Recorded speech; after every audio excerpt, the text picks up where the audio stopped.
For this assignment, you're going to be doing a slightly larger version of your thumbnail sketch. So this is kind of like our little tiny thumbnail sketch that we did for composition. This is one of them. I put it down here as a reference so that you can see what I'm going to be doing here.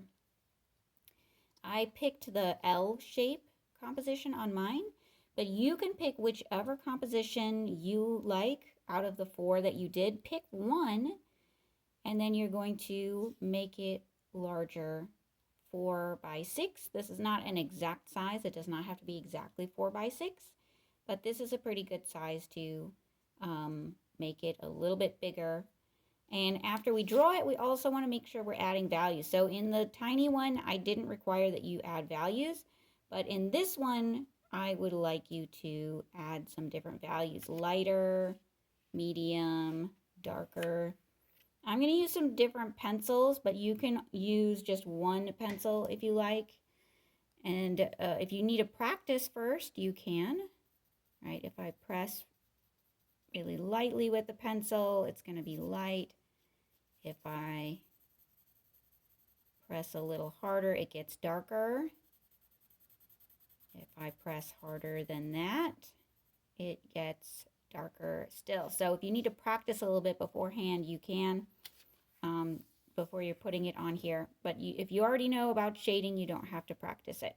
So I'm going to go ahead and do that, and then think about putting light and dark values. Another thing is I was adding a little hint, and the hint idea was that if you put your darkest area and your lightest area close together, that will help point your eye to the place you want it to go. Because the point of the composition is you're trying to direct somebody's eye to a certain area. And if I have an L shape and it's dark right here, then it tends to point our eyes right about here. So I'm going to try to point the eye closer to that area. Also, this is still a sketch, so it does not have to look completely perfect. Think of it as like an idea that you're working on.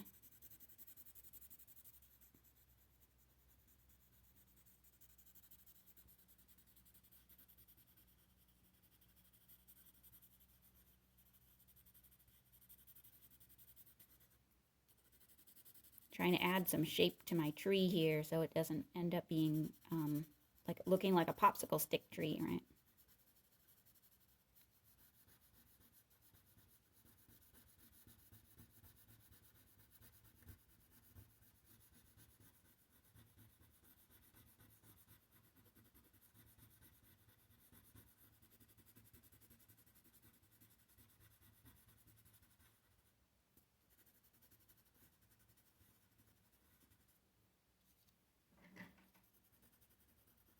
So I'm imagining the sun is coming from behind over here, maybe closer to here, and that's why all of this would be in shadow in my picture.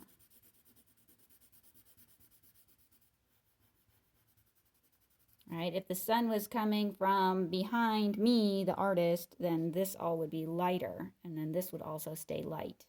And I would have to think of a different way to create light and dark.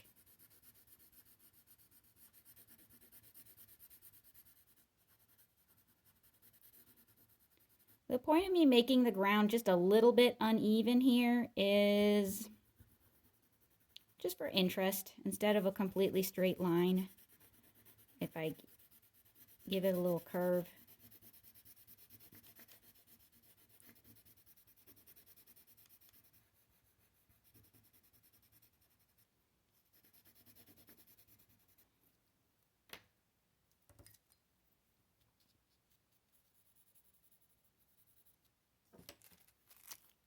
And I didn't like that little piece of mountain. I'll erase it.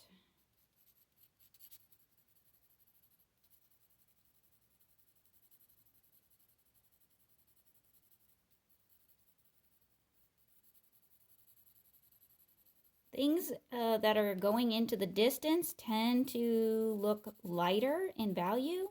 That's why that's another reason why this is going to be darker and then that's going to be lighter.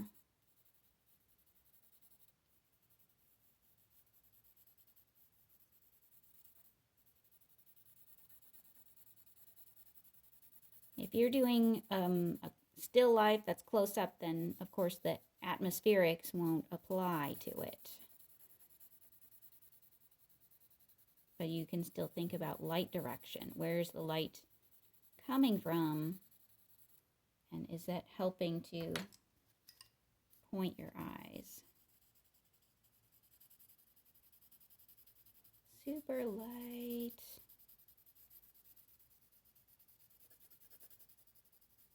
Mountains in the back.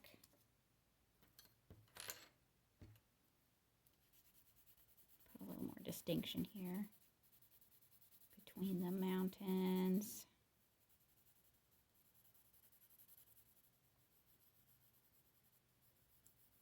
I can add a little more detail on my mountain if I want to.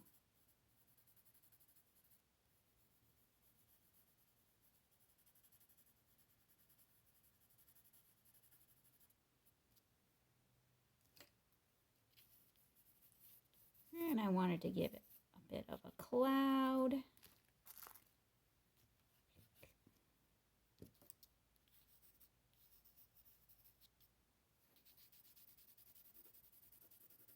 Oftentimes the sky is a little bit darker than our clouds, and it tends to be that the lower you get here, the lighter it looks. And up here, the color looks deeper. But it can depend on the time of day, you know, how the sky looks too. So I shouldn't say it's always going to be like that because I haven't studied that carefully.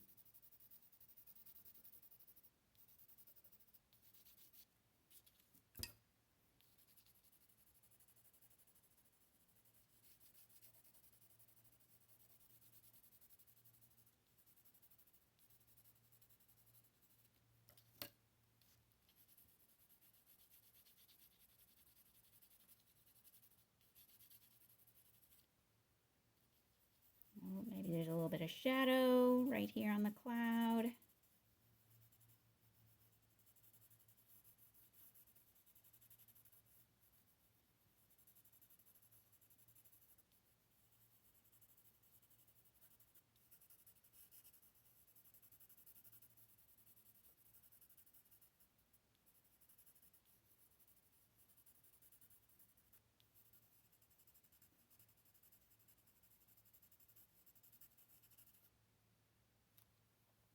Okay, and then I was thinking I would just add in one more thing to make it like there's something here that's a little bit more interesting for our eyes to look at.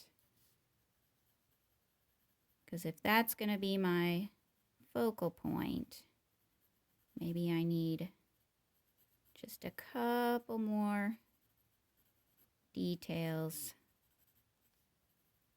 in the focal area. Because that's another thing that draws our eyes, right? More detail and contrast between light and dark.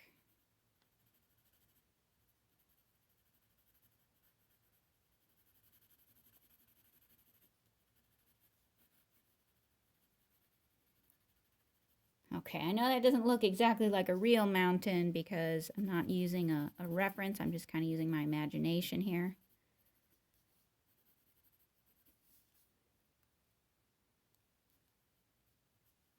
Just a little more something. Okay, all right. So you can see how this composition points our eyes here.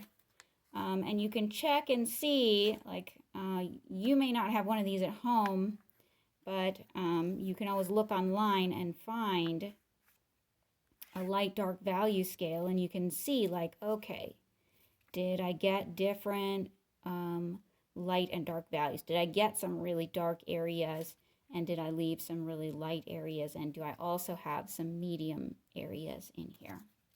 Okay, that's it.